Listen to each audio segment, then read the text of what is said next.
everyone.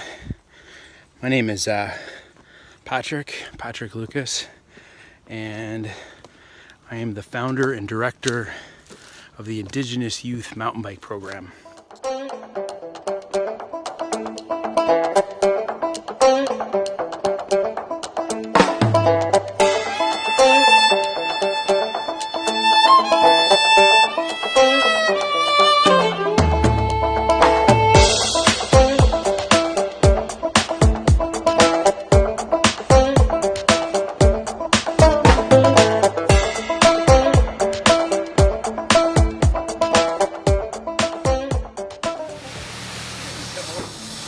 The IYMBP is a nonprofit social venture that I started about 9 years ago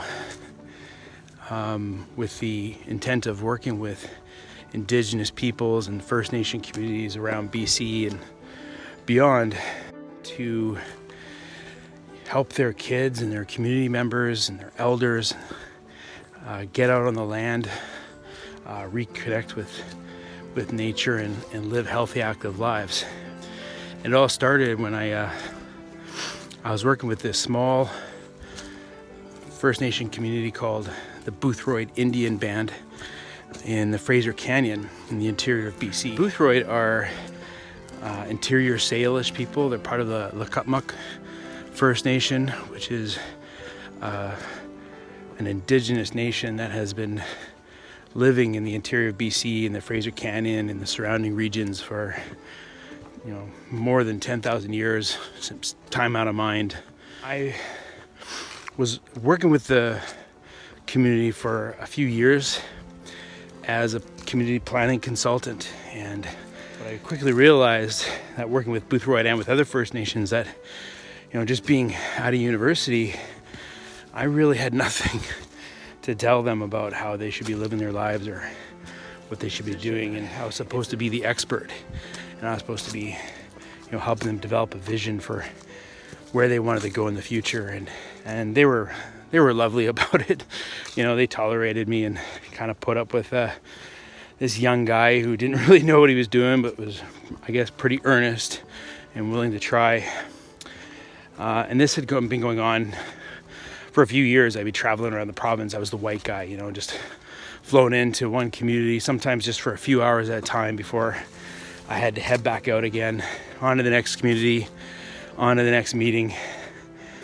A few months later, I'd send them a big fat report with all kinds of colorful graphs in it that someone would probably be like, "Oh, thanks, Pat, and this will make a great doorstop or a great paperweight," and would likely sit on someone's shelf and gather dust because it really ultimately didn't have any relevance to them. It was something that was done from the outside, done from the top down by government fiat.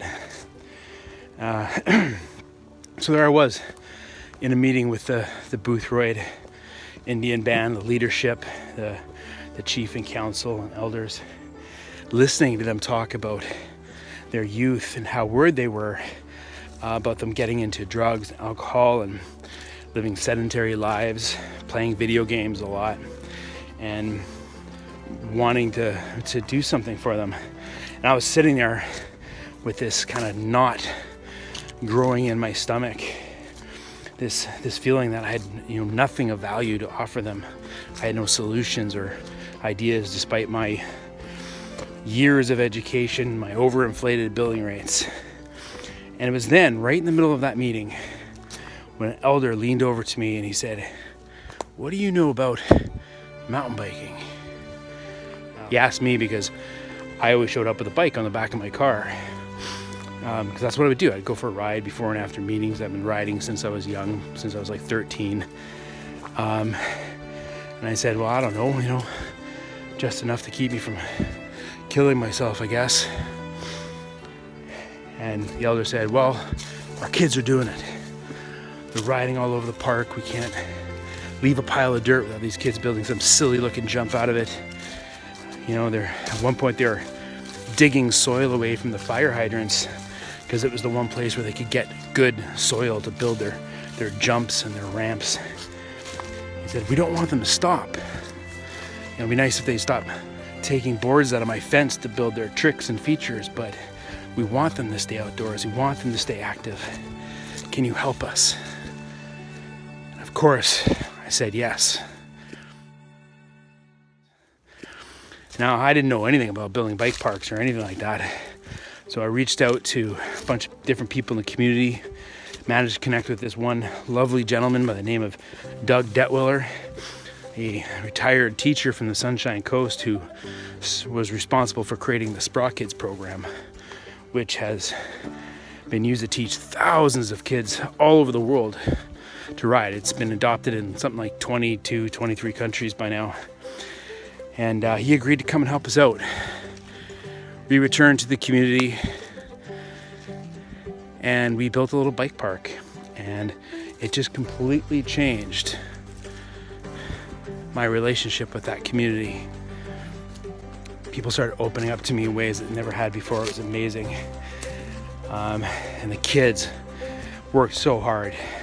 You know you're doing something right when you show up to a community on a cold, wet Saturday morning in June, and there's a dozen kids just waiting there, waiting for you, and crowding around our car as we pulled up saying, "Where have you been? We've been waiting." And for the next 2 days, those kids worked 10 hours a day to build their own bike park. And I knew I was onto something special. So I formed the Indigenous Youth Mountain Bike Program. And now, 9 years later, it exploded on us. We've been invited to work with dozens of First Nations all over the province. We've built close to 100 kilometers of trail.